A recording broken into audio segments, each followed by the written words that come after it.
嗨，大家好，我是躺平树，今天是2026年7月2号。这一期咱们继续胡聊胡适、胡直、胡威，还有胡一金老师。今天这个胡适可以说是走得非常的独树一帜，堪称全球资本市场压舱石。大家也知道，昨夜美股还有今天亚太市场，那是血流成河啊，惨叫声一片。但是风景此处独好，我们的胡适可以说是和风细雨，为这个全球资本市场打下了一个样板。根据媒体报道，截至收盘，上证指数微调2%，报4028点，成功守住了4000点关口。深圳成指也是微跌3.85%。创业板就更厉害了，创业板主动的收回了拳头，是为了打出去更有力，所以创业板主动回调5.7%。科创综指也是回调，微幅回调5.64%。那么这个科创50，科创板我们7周年，为了纪念科创板成立7周年，所以说科创50特意的回调了7.7%，予以纪念。我们这种回调不可怕，它是有计划的，都是在计划之内，都是主动回撤，主动的夯实基础。所以金融消费者情绪稳定，整个市场洋溢在一种积极乐观向上的情绪之中，所以整个的市场交易量还是很不错的，并没有萎靡。现在是整个市场交易是3.47万亿，这个交易量还是很不错的，交投2万，有人愿意买，有人愿意卖，有人把股票卖出去，因为它涨得太多了，赚得太多，卖出去他去买房，紧接着他去楼市做贡献。那有人把二手房卖掉了，拿着钱到胡适来做贡献。所以你看，这个都是做贡献，双方非常的活跃，所以交易量是3.47万亿，所以凸显咱们经济韧性。所以说，整个市场洋溢在一种乐观、积极向上的这种氛围之中。作者也深受感动。我为什么说整个市场真的是洋溢在积极乐观的氛围之中？你看，今天虽然我们主动回撤，但是依然有2219家是上涨的，为广大的金融消费者账户又多加了3-5斗。就在这种情况下，主力依然派出了3162家回倒车接人，有的是为了夯实基础回了一下，回撤一下，有的是为了接人，3162只回来接人。所以说咱们有涨的，有主动回撤的，显得一切非常从容，那么有序，这就是咱们的资本市场的特色。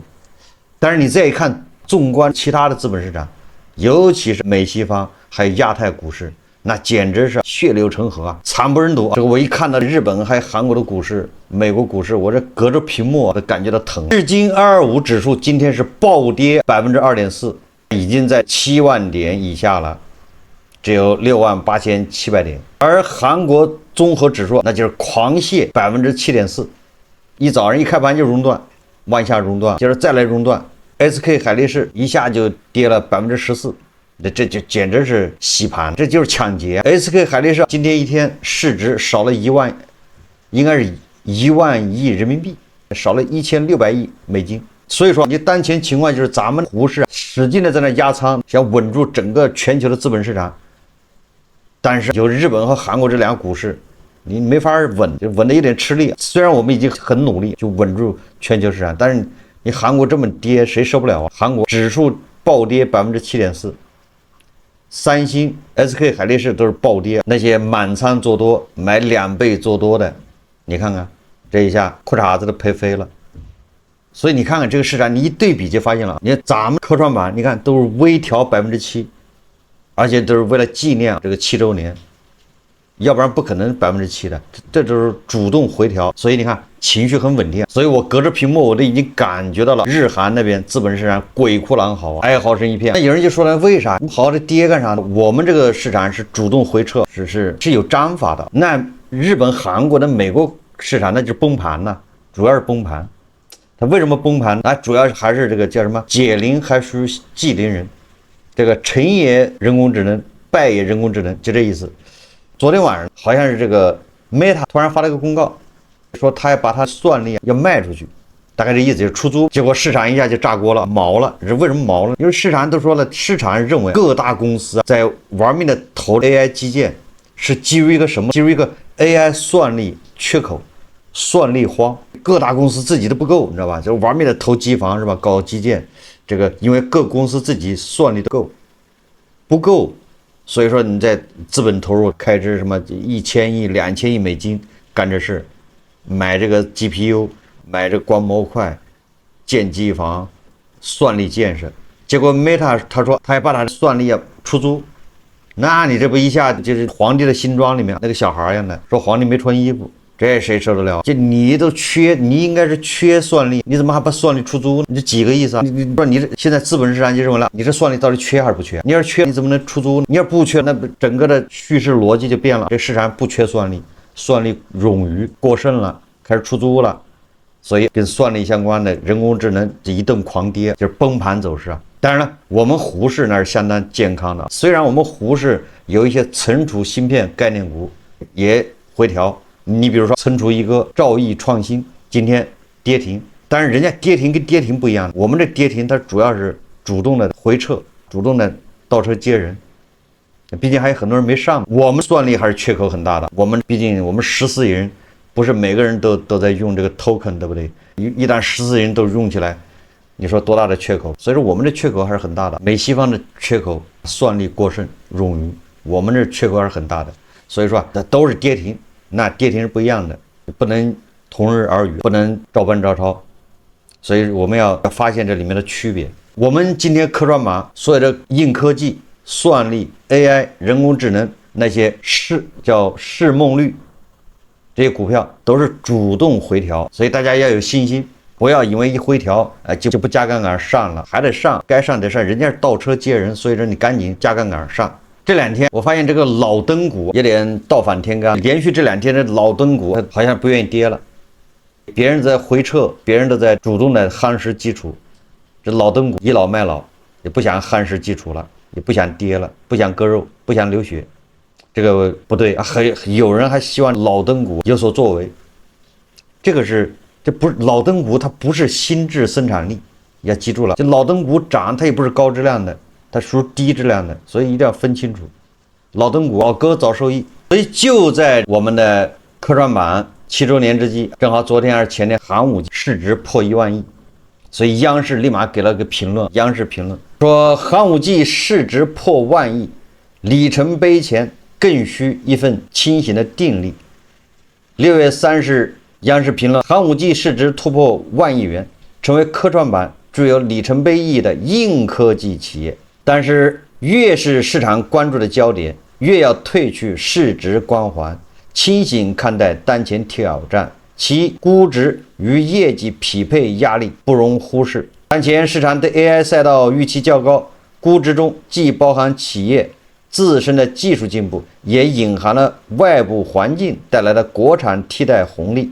高估值是把双刃剑，既能为研发提供弹药，也意味着一旦后续产品落地或业绩释放不及预期，面临估值回调的压力。其二，国产 AI 芯片从能用迈向好用，仍需攻克难关。客观来看，国产芯片在推理场景、算力领域已达到可用水平，但在高端大模型训练、算力硬件、开发者生态建设等方面，与国际顶尖水平仍存在一定的差距。说的这是咱们要说的，属于唱空，这是央视说的，没办法，央视定调一锤定音。他说，其三，要警惕市值热度催生的产业浮躁心态。1万亿市值示范效应下，赛道可能出现融资过热、同质化、竞争加剧等问题，部分企业也可能受股价波动影响，分心短期市值管理，放松长期技术研发，这是硬科技产业长远发展的隐忧。央视一评论的正当寒武纪市值过1万亿的时候，央视马上就来评论这个，你看这是不是这种叫操碎了心，对新质生产力、对硬科技的这种爱护，谆谆教导，是吧？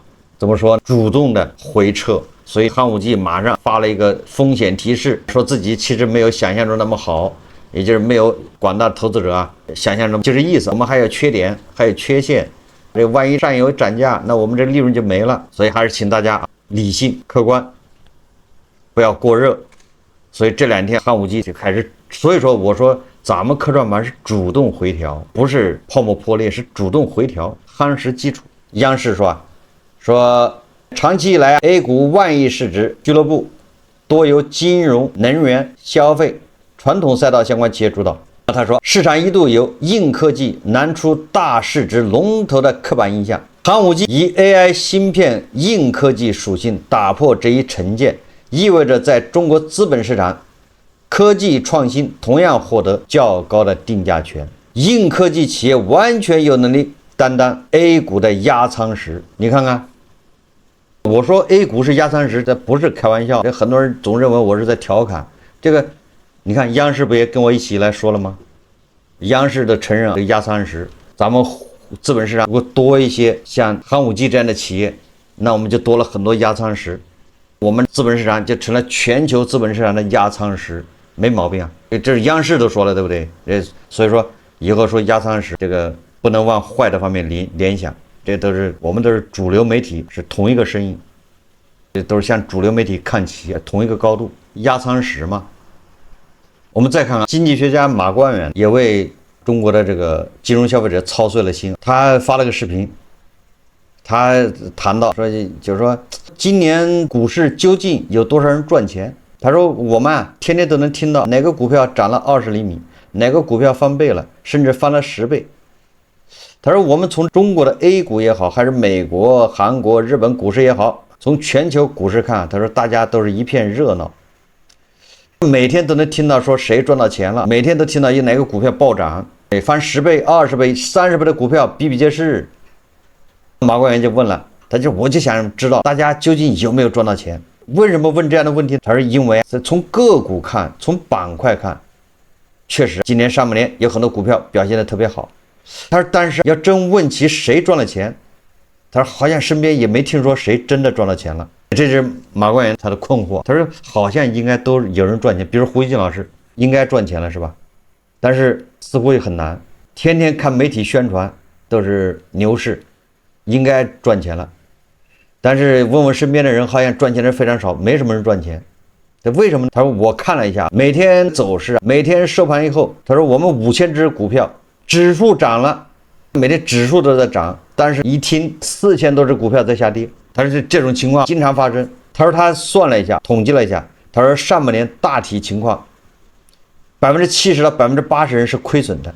但是这马光远说的，他说只有少数人在赚钱。他说你看到的表现好的股票基本上是少数，也就是中国股市现在特征是28分化，老登股呗和科技股，也就是硅基和碳基。马光远他说全球股市其实都差不多，上半年基本情况就是全球都在追 AI。追这个算力基建新材料，全球所做的事情只有一个，就是 AI， 所以 AI 特别热的让大家很害怕，因为涨得太猛了，不断的上涨，几倍的涨，去年翻了很多倍，今年继续翻倍，说不仅没有缓下来，而且比去年涨得更猛。他说比如说韩国股市，韩国的指数已经涨了1倍了，今年接着涨，什么海力士、三星存储芯片，市场供不应求，需求仍然强劲。但是还要涨，说这个还要涨。他说再回到 A 股，他说我们 A 股上证指数表现其实比较弱，这是马光远说的。马光远唱空，我可没唱空。马光远说我们的上证指数表现弱，但是我觉得很强，是吧？我表现弱，涨得少，那也是我们在我们的控制之下的，这是有意为之的。但是涨得少，那也是高质量的涨得少，少的比较高质量，就这意思。这马光远他不懂，他说科创50涨幅接近50%，创业板指数涨了30%，他说跟美国一比啊，好像就是少多了。他说美国的大盘表现比上证也好一点，所以说马光远他就不知道美国涨在那儿低质量的上涨，那跟我们没得比，瞎比什么？他说什么费城半导体指数涨幅接近60%-70%，远远跑赢大盘。所以马光远得出个结论，但是这个市场很可怕在什么地方呢？只有少数股票赚钱，大部分股票都是赔钱的。但是比如说中国的什么 A 股的消费股、医药股、什么建材股，那都在阴跌，在缩水。讲这些，也就是老登板块。他就说，他如果今年你没有赚到钱，他认为是理所当然的，可以理解。他说对很多人来说，今天科技股涨到这个程度，如果说你要去追，你还去追那些热门板块，现在的风险越来越大呀，随时都有可能调整。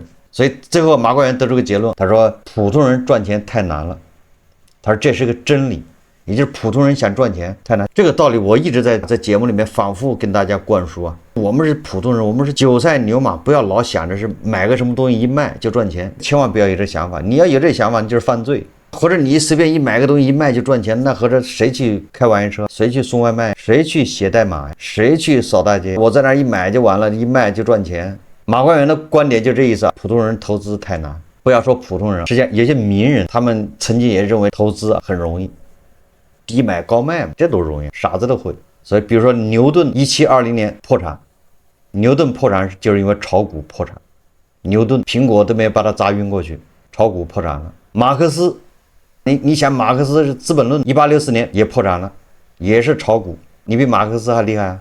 凯恩斯1920年炒股破产，丘吉尔1929年炒股破产，格雷厄姆1931年抄底破产，还有一个蒋校长，据说蒋校长也是1921年炒股破产。炒股是看上去最容易的一件事情，但却是世界上最难的职业。我就不知道为什么韭菜总觉得自己可以在这儿赚钱，难道你比牛顿还厉害吗？比马克思还厉害吗？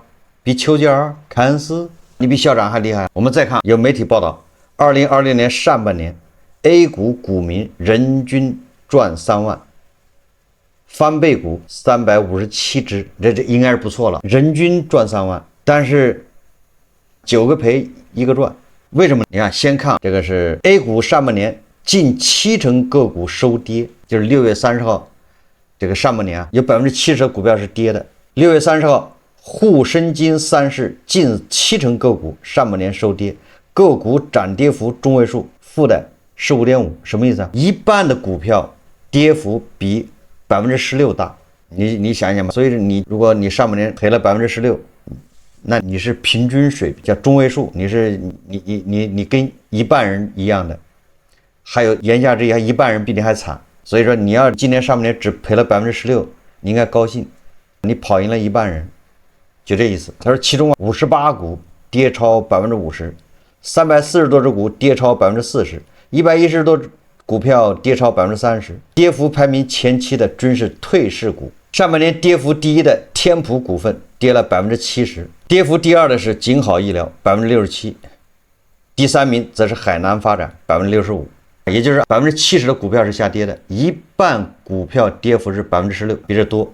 所以在这种情况下，人均赚3万，也就是实际上很多人都是赔钱的，但是赚钱的那少数没少赚，应该这么理解。老灯股们集体大跌，1000亿市值以上老灯龙头批量下跌。6月12日，中证灯发布2025年年报，2025年全年 A 股股民新增1387万，这个自然人是1383万。根据万德数据，剔除今年上市新股 ，A 股最新市值是126万5549亿，年初市值是118万8877亿，也就是今年上半年市值增加了是76672亿，76000亿，我们整个的股民是2.5亿，所以人均赚了3万，这样这么算的。那但是你刚才已经说了，一半的股票跌幅是比16%还大，所以可以说一大半人都是赔钱的，那就极少数赚钱的人那是没少赚，他们可以去买上海30万一平的房子了，1-2个亿一套的房子，因为他赚了。少数人赚，我有理由相信胡一金老师很有可能已经赔钱了，因为他应该拿的都是老灯股，因为现在中字头也是老灯股，中国移动是吧？什么中国银行、工商银行也都在跌，而且这个趋势都能看得到，慢慢失血，一路往下走。中字头的股票现在市场只有硅基的对吧在涨，当然了，今天主动回撤，让不少金融消费者口袋里缩了一点，送回去一点。所以今天胡一金老师他也发了一个微博，他聊俄乌战争，这个微博很有意思啊。即便是地保当着他们这个俄罗斯统一党的面讲俄罗斯现在遇到困难了，俄罗斯什么这个叫生命攸关，即便是统一党的主席梅德韦杰夫在这个党代会上隶属俄罗斯现在遇到7个挑战、7个难处，但是胡一金老师依然把它轻描淡写，认为俄罗斯没有那么传言，那都是西方传言的，没有那么糟糕，就这意思啊。他说，莫斯科的加油站排起了长队，俄罗斯全国燃油告急，在已经宣布加入俄罗斯的克里米亚，燃油供应几乎停止了。胡静老师也就是他这种人叫阴坏啊，是为什么叫阴坏？你说克里米亚就克里米亚，你不方便说，对不对？因为咱们政府是不承认克里米亚是俄罗斯的，是吧？你胡静老师也害怕踩了红线，又要帮俄爹，所以他说他把它描述成叫已经宣布加入俄罗斯的克里米亚，你说这叫什么事？所以你这种人叫这个叫阴坏。他说燃油供应几乎停止了，乌克兰针对俄罗斯炼油厂持续的无人机打击，造成了严重后果。但是很多普通俄罗斯人前所未有的感受到战争的含义，这一切不仅是经济挑战，而且有可能变成政治压力。他后面又说，他说广大民众受到的影响有限，虽然战争持续4年，俄罗斯军人死伤数量相当大，但是直到前不久，俄罗斯除了靠近乌克兰边界的地区偶受攻击骚扰，全国的经济社会运转总体上保持在应有轨道上。老胡不久前刚去了北戴河，看到大批来自俄罗斯远东地区的游客，那些普通俄罗斯人能够支付得起出国旅行休假，这是俄罗斯形势的侧影之一。你看到这样还在曲里拐弯说俄罗斯经济好着，因为你看不好他还能到咱们这儿来旅游，有钱旅游啊，这人就阴坏。俄罗斯缺油，大国又不缺油，就是这些头部黄俄，这精英黄俄到现在还在为俄爹在洗地，认为俄爹还是越大越有钱呢。这潜台词就是这个。后面还有他说啊，他说但是乌克兰近期无人机作战的确带来了改变。5月和6月，乌克兰集中打击俄罗斯后方能源基础设施，资源打到了丘明油田的炼油厂。在严密的防守莫斯科地区，一家大型炼油厂也遭到了重创。上周日，泽连斯基表示，乌军连夜用远程无人机袭击了俄罗斯的斯拉维扬斯克和亚罗斯拉夫尔炼油厂。本周二，泽连斯基又称，乌军使用远程无人机第2次袭击了位于莫斯科北部的杜布纳卫星通信中心。你看这人阴坏在什么地方？他说，乌克兰无人机作战的意外成功，给西方继续支持乌克兰带来了鼓舞。这完全这叫颠倒黑白，就这种头部黄俄，就到目前了，人家俄爹都承认自己打得不行了，对吧？鼻青脸肿都在那儿承认困难，就这些头部黄俄还在这给俄爹叫鼓如呼。乌克兰无人机打击效果是意外取得的，运气侥幸。你看看，就这意外成功，他一下就把欧盟、西方120个国家，人家还是60个国家，还是120个国家，人家连续支持乌克兰4年，这就一笔抹过去了。那都是乌克兰现在偶尔意外成功之后，欧盟看到了希望，在支持他。所以说就你说这些人在长期把持印度的舆论空间，那不就是反制吗？不就是在那个是吧？在降智、颠倒黑白。他又说了，他说西方媒体称，俄罗斯大约28%的炼油产能因袭击处于停产状态。俄罗斯总统新闻发言人佩斯科夫周二表示，俄计划进口燃料，而这是数十年来的首次。西方媒体集中描述了俄各地燃油短缺和抢购情况，称最近几天莫斯科的许多加油站已经关闭。实际上有很多大国人在俄罗斯，他们拍了好多视频在网上现场拍的，胡金老师可以去看一下，不是光西方媒体在报道这个事，你自己大国有很多人在那儿拍视频，长长的队伍，加油站前面一字长蛇阵，这个长蛇阵10公里。有西方媒体声称，很明显，燃油问题引发了一场社会危机，而这场社会危机可能会变成一场政治危机。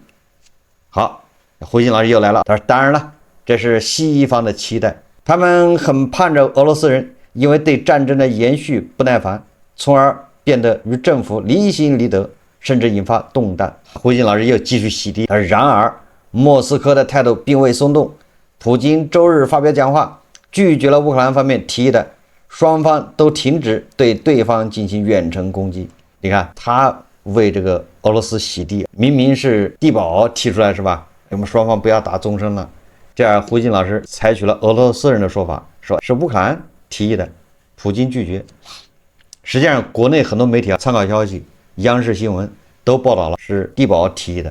俄罗斯驻华大使馆发了个微博，说不是，是乌克兰人提的，泽连斯基提的。你说就这么个事情，人家乌克兰刚发起40天的叫什么严打行动，扫除俄罗斯的能源。胡锡进老师说这个乌克兰人提议不打了，所以胡锡进老师真的是为俄爹啊，也是操碎了心，掏心掏肺的。这俄爹都自己都说不行了，扛不住了。胡锡进老师还在这儿喊加油，顶住！是俄罗斯人，今夜我们都是莫斯科人，莫斯科别哭，是吧？然而，就连 CNN 的分析都认为，如果断定俄罗斯后方遭打击，并陷入燃油困难，就会让克里姆林宫让步，或许是个错判。说普京长期具有不妥协的领导人形象，这使得他在乌克兰问题上撤退、妥协极其不可能。虽然俄罗斯目前面临的燃料短缺是个严峻问题，但不应夸大这个信号。那是普京夸大了，梅德韦杰夫夸大了。后面又承认双方都很困难，然而永远都有问题的，都问题出在俄罗斯。最后在战争韧性方面总是做出惊世表现。历史上，希特勒和拿破仑都栽在了俄罗斯手里。2个多世纪前，俄国元帅图佐夫竟然把莫斯科城烧了，目的是陷拿破仑军队于饥寒交迫之中。这个胡锡进老师就乱举例子，你要举例子，你要举俄罗斯人是怎么割走了那400万平方公里的，对不对？怎么把你出海口给你堵上的？你举这个例子，这个是对的，这个是没有什么争议的。现在还堵人家是不认输，你让人家把那桥拆了一个，人家再加一个，不仅不拆。胡锡进老师举这个例子，说明这个俄爹强悍，俄爹蛮横不讲理，是吧？你举什么拿破仑那拿破仑都还有什么希特勒有啥意义？你为啥不举这个阿拉斯加是怎么丢的呢？俄罗斯人把阿拉斯加是700万美元卖掉了，是吧？为啥？所以说这胡锡进真的是为了俄爹，真是脸都不要了，这些俄爹走个面儿。重要的是，西方称赞的乌克兰无人机胜利，目前尚未转化成两国军队接触线有利乌方的变化。胡锡进老师跟那个所有的黄俄是一样的，那黄俄的脑子里装的就是在前线你要把俄军打败击溃，这才是胜利。也就是你把人家的钢铁洪流一次产生症给炸完，你才是胜利。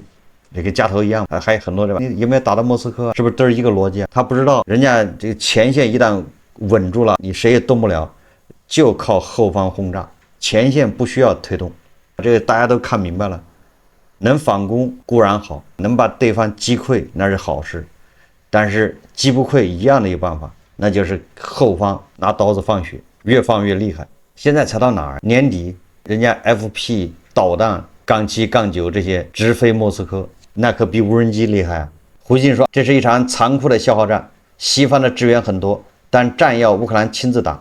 莫斯科赌的是乌克兰无论如何消耗不过俄罗斯，西方赌的是俄罗斯消耗不过美国和欧洲。跟美国有什么关系？美国人现在不援助了，对不对？那么看究竟谁更能坚持？所以你看胡锡进老师呢，真的是为义父，那是操碎了心，真的是脸都不要了，还要脸干什么？实际上胡锡进老师他应该知道，乌克兰人的无人机已经把俄罗斯的底库都快扒下来了。